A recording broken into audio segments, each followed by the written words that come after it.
Hello, this is Sonia Grind, Chapter 4, Becoming Who You Are by Dutch Sheets, page 49. Heaven, we have a problem.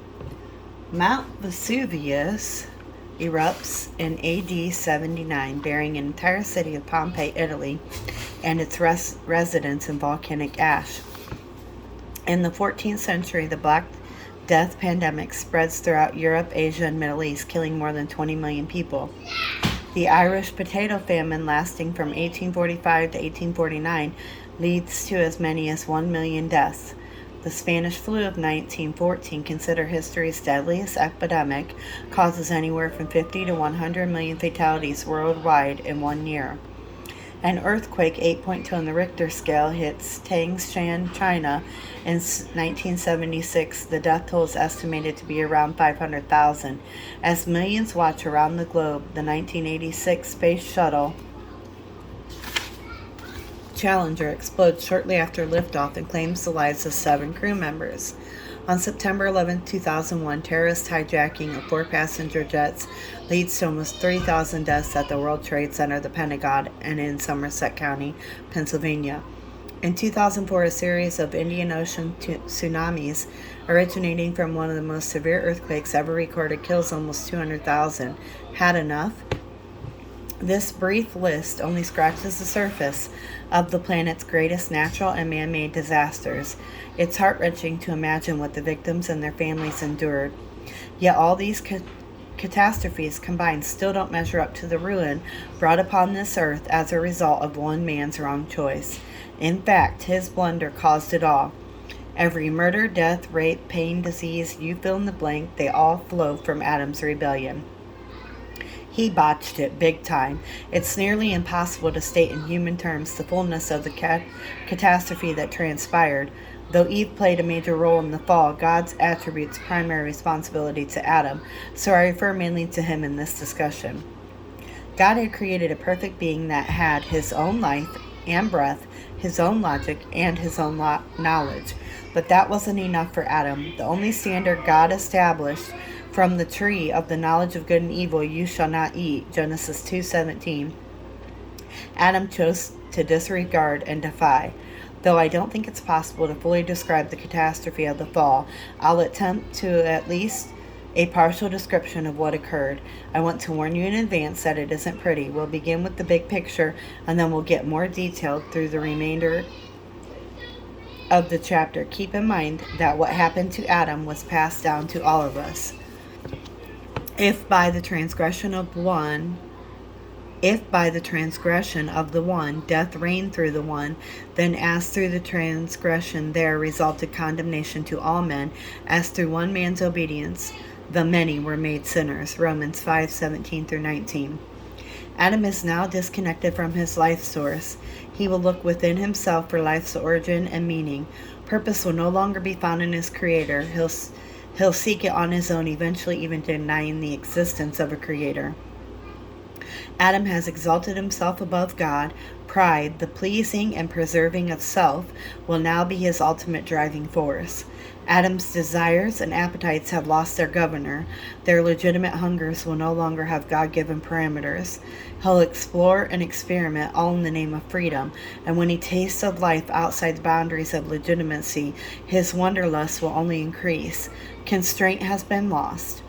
In Adam's mind, he now knows more than God. His entire system of learning, of processing information, and turning it into logic has been turned upside down and is out of order.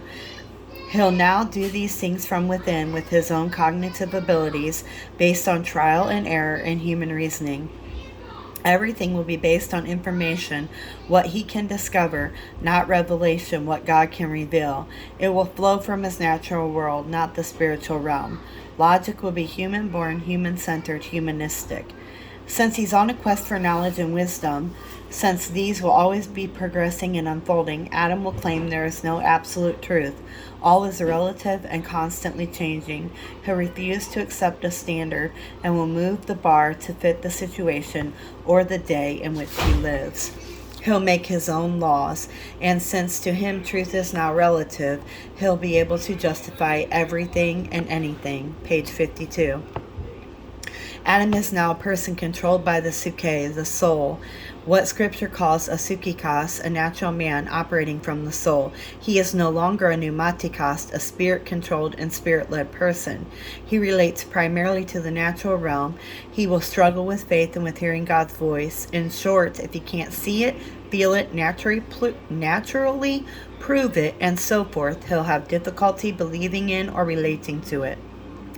That which was made to serve God and the Spirit is now in complete rebellion. That which was made to serve God and the Spirit is now in complete rebellion and in complete control. God's great challenge concerning Adam's redemption will not be forgiving him, but saving and taming his soul. Make no mistake about it. Whatever your weakness, sin, addiction, controlling wound, Christ-like attitude, whatever the issue in your life that doesn't align with Scripture, the problem originates in your soul. What a mess. That's the big picture. Now let's break this down and elaborate on the details. Our soul's primary purpose was to serve our spirit and enable us to relate to the natural physical world. Remember, God created us to be led and dominated by our spirit, with His Spirit leading and guiding us on all matters of knowledge, logic, and reasoning. Our soul's primary purpose was to serve our spirit and enable us to relate to the natural physical world. This connection to the world around us was never intended to be the primary focus of our existence, and yet with one decision, Adam chose to elevate both his desires and his knowledge above God's. Knowledge, even of good versus evil, wasn't the problem. It was now that Adam would have his own, not God's. He and Eve couldn't restrain themselves from going after what felt good for the moment, from taking the bait of having godlike wisdom. In other words, they weren't content to play second fiddle. They weren't satisfied with being the created. They wanted to be the creator. They went after God's title. Before the fall, none of our God-implanted desires or appetites was sinful or wrong. They were, however, under the perfection of His plan, to be governed by the Spirit and thus indirectly by Him. But when Adam and Eve chose to disobey, they were stating, in essence, that they were no longer content to be under His government. They wanted the constraints lifted. Genesis 3:6 says, they found the tree of knowledge of good and evil desirable to make them wise. Zahiates defined this word as ungoverned desires. As stated above, the problem wasn't Adam and Eve's desire for wisdom or knowledge. The problem was coming out from under God's lordship to find these things. Adam and Eve were honoring and choosing the will of soul over spirit. This role reversal was devastating. The ultimate death. God had told Adam that if he ate the forbidden fruit, he would surely die, Genesis 2:17. And indeed, the result of Adam's arrogance was death. Not instantly in the physical sense, although compared to what life was like for him prior to his rebellion, he might as well have died. Death meant the loss of God's life, Zoe, and separation from Him, page 54. It meant no longer enjoying unrestricted fellowship with His Maker, and for every human being since, the fall spelled disaster. In fact, it was there that our spiritual tomb was formed, carved out of the rock of Adam's rebellion, locking us into our dark world of death, destruction, and disorientation. First, our spirit lost the Zoe life God originally breathed into us. That is, we underwent spiritual death. God's breath or spirit was no longer inherently within us. This death, that now enveloped man, caused him to take on an entirely new nature. Ephesians teaches us that before we come to Christ, we are by nature children of wrath. Adam no longer had the Lord's perfection embedded in him because he'd corrupted it. In that void, a completely unintended nature came to us all. The word for nature in the above verse, phusis, means the lineage. It comes from a root meaning to germinate or sprout, to bring forth or produce something. By using this term, God is telling us this nature is more than symbolic, it's literal. When Adam sinned, he literally inherited a new nature that could produce and propagate nothing but sin in every realm of his being, body, soul, and spirit. While Adam's spirit lost dominance with the departure of God's breath inside of him, his soul was exalted to a position never intended. He would now do what was right in his own eyes, Judges 21:25. The human race would now be ruled by the soul, which was controlled by Lucifer's inherited nature, pride, and arrogance. Humanism was instantly born, proclaiming that people are their own God. Self suddenly became the center of our universe. Before the fall, Adam no doubt exemplified the perfection found in Jesus. He was a servant ruler who, in complete unselfishness, considered the needs and well-beings of others before his own. Rebellion brought all that to a screeching halt. Suddenly, satisfying the soul's craving became Adam's number one desire. This new life force, rooted in the soul, took preeminence. Therefore, suke is often the word translated as life in the New Testament. Did you catch that? Why? Because in our fallen world, suke, the soul, has become the motivating factor. Adam was no longer controlled by Zoe life emanating from God's Spirit and into his. His goal became to preserve and please the soul, where self-rule had sprung up. When you look around, it's easy to see that this is still the world's primary modus operandi. Attorney and author Andrew Peyton Thomas perfectly captures the spirit of the fallen human race in his description of the effect selfishness has had on the United States. If the source of America's social disintegration is to be pinpointed so that it might be remedied, honesty compels us to not neglect the issue of selfishness. Self-centeredness and its related vices, crime, illegitimacy, child neglect, are exploding in America because after centuries of Western philosophy devoted to the purpose, Americans are glorifying extreme individualism beyond healthy limits and beyond anything ever experienced by another natural culture. But the problem isn't just American, it's human. We call it humanism, but the human race is all about meism. It was inevitable that we'd coin the term humanism so we could justify exalting ourselves. Suddenly it became okay to live by the philosophy that says if it feels good or seems right for me, do it. We justify wars and killing just like the son of Adam and Eve did after committing the first murder. We justify slavery and oppression. Abortion is so justified in mainstream culture that it's no longer an issue of slaughtering innocent babies. Now it's a matter of individual rights. Page 56. It's my body, my right, and I can do what I want with it. The life inside my womb is an inconvenience to me. That, my friend, is the power of the exalted soul. God help us all. Who knows best? Along with life becoming about fulfilling the soul's desires, the fall also brought about an exchange of logic. Rather than having God's logos, Adam, and through him, we got limited knowledge of good and evil. Foolishly, we thought we knew best. In How Life Imitates the World series, Dave Boswell tells a story about Earl Weaver, former manager of the Baltimore Orioles. Sports fans will enjoy how he handled star Reggie Jackson. Weaver had a rule that no one could steal a base unless given the steal sign. This upset Jackson because he thought he knew pitchers and catchers well enough to judge who he could and could not steal off of. So one game he decided to steal without a sign. He got a good jump and easily beat the throw to second. As he shook the dirt off his uniform, Jackson smiled with delight, feeling he had vindicated his judgment to his manager. Later, Weaver took Jackson aside and explained why he hadn't given the steal sign. First, the next batter was Lee May, his second best power hitter. When Jackson stole second, first base was left open, so the other team walked May, unintentionally taking the bat out of his hands. Second, the next batter hadn't been strong against the pitcher, so Weaver felt he had to send up a pinch hitter to try to drive in the men on base. That left Weaver without a bench strength later in the game when he needed it. The problem was Jackson only saw his relationship to the pitcher and catcher. Weaver was watching the whole game. In the same way, Adam had his eyes only on what he could see, the possibility of becoming like God. The Creator, meanwhile, saw the whole parade. He knew the ultimate harm independent wisdom, knowledge, and power would have on a created being now prone to selfishness. By refusing God's logos, we in turn lost ultimate truth, aletheia, to the point that we now deny it exists at all. Instead of gaining true knowledge of good and evil, we became obsessed with proving relativism, no standard, no truth, all is subjective. That slippery slope has led us to an unmoored insanity that calls evil good and good evil, Isaiah 5:20. Paul, under the Spirit's inspiration, describes it this way.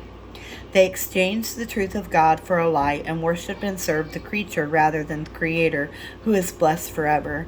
And just as they did not see fit to acknowledge God any longer, God gave them over to a depraved mind to do these things which were not proper, being filled with all unrighteousness, wickedness, greed, evil, full of envy, murder, strife, deceit, malice. They are gossips, slanderers, haters of God, insolent, arrogant, boastful, inventors of evil, disobedient to parents, without understanding, untrustworthy, unloving, unmerciful. And although they know the ordinance of God, that those who practice such things are worthy of death, they not only do the same, but they also give hearty approval to those who practice them. Romans 1:25, 28 through 32, and we're on page 58. Horrid, ugly, but a painfully precise description of the fallen human race.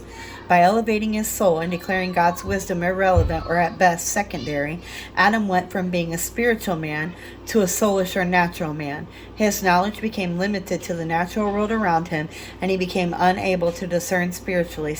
Paul spells this out. A natural man does not accept the things of the Spirit of God, for they are foolishness to him, and he cannot understand them because they are spiritually appraised. 1 Corinthians 2:14. Please don't miss the strength of these words. It's not simply that humans won't accept the things of the Spirit, it's that now we cannot. By exalting the soul, which was not to relate directly to the spirit realm, we made ourselves unable to comprehend the things of God. They are foolishness to us. The word is Moriah, Moranish. A veil was formed, keeping us from understanding God and from being spiritually discerning. 2 Corinthians 4:3-4. As intelligent as we declare ourselves in the field of physics, biochemistry, mathematics, you name it, we still remain completely ignorant in the Lord's classroom where truth is found. Think again about how God created us, and this result makes sense. The Spirit was made to relate to the spiritual realm, which is where God, the author of all supreme knowledge, dwells. The soul was merely meant to relate to the natural world where only earthly information exists. This wasn't supposed to be our primary source of learning.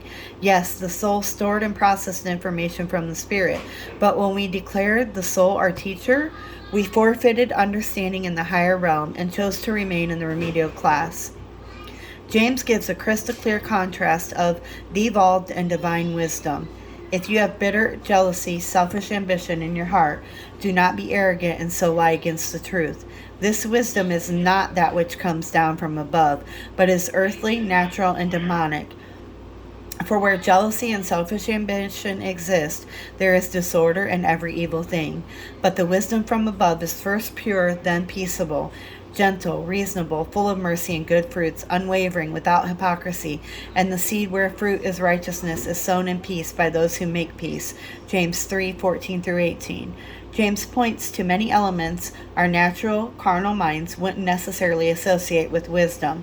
Purity, peace, submission, etc. are heavenly characteristics, ingredients of the Spirit, and that's exactly the point. Our minds are stuck in the mud, literally.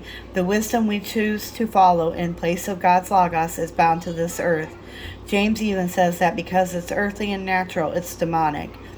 This doesn't mean natural knowledge is demonic, but rather that when our only source of knowledge is from the natural realm, it will inevitably be influenced by demons. Page 60. Seeing through smoke.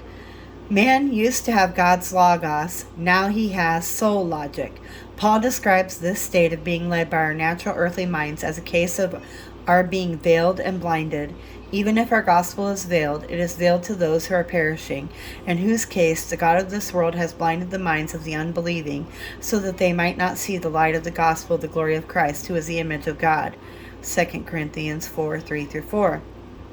The word veil, kalypto, or in another form, kalypsis, means to cover up or hide something. For example, the inside of a tree is kalypsis, veiled by bark. The inside of the body is kalypsis by skin.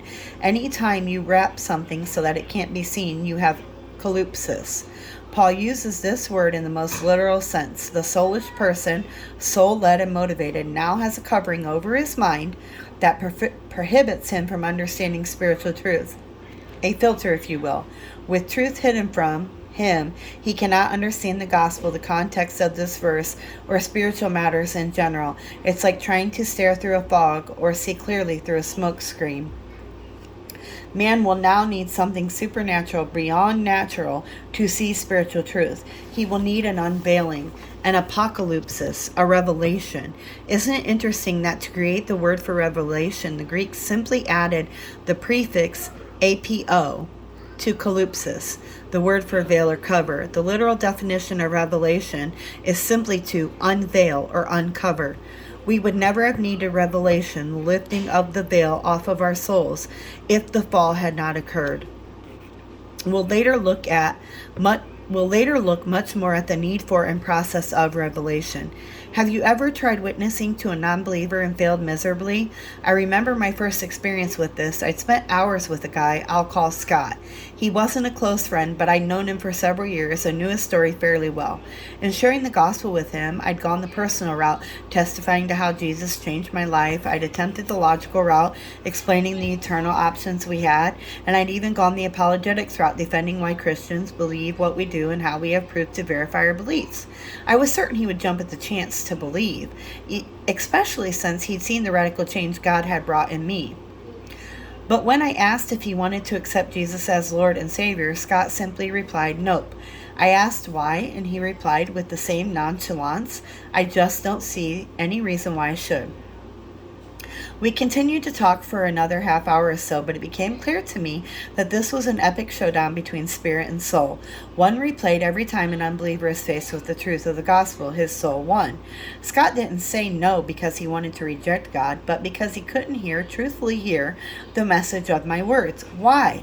The veil covering his mind made it impossible to do so without the Spirit's intervention. This even happens with people who've grown up around the truth of the gospel their entire lives. Page 62. Few people know it, but both sets of Ernest Hemingway's grandparents were committed evangelical Christians. In fact, his paternal grandparents were both graduates of Wheaton College and very close friends of D.L. Moody. His maternal grandfather was such a godly patriarchal figure that his grandchildren called him Abba. Furthermore, one of Hemingway's uncles was a missionary to China, yet Ernest Hemingway, after leaving his evangelical rearing in Oak Park, Illinois, became the worldwide emblem of the lost generation who said, "I live in a vacuum that is as lonely as a radio tube when the batteries are dead and there is no current plugged into," and who took his own life. Again, Paul says that Satan, the god of this world, blinds the minds of those who don't know God. 2 Corinthians 4:4. The term for this blindness, tuflu, means the darkened or smoky. Yet inherent also in it is the essence of pride. A slightly different form, tufu, actually means to inflate with self-conceit, to be lifted up with pride. It's a perfect representation of the scenario created at the fall. When Adam exalted his soul above everything else, he and all humankind became blinded by pride, unable to see clearly into the spiritual realm. There is a solution to this veiling and blindness, but we're not quite ready to go there. How strong is your soul? 2 Corinthians 10:5 says, "We are destroying speculations and every lofty thing raised up against the knowledge of God, and we are taking every thought captive to the obedience of Christ." The King James Version uses the word imaginations. The Greek term is logisimos, and it's not hard to notice the association with the word logos. This is humankind's own reasoning and logic, our own philosophies. Paul was telling us these have been exalted or raised up against God's knowledge. Lofty things, hupsoma, is from the same root word for the Most High God, hupsistos. Our lofty thing, our pride, was exalted against God. Taking the place of God as our Most High was our soul. Most High Suke, Most High Soul. The resultant problems are beyond comprehension. Once again, that is not how our Creator intended things to be. What was originally a spirit-led man became a spiritually dead man who was ruled by his own enthroned, perverted soul.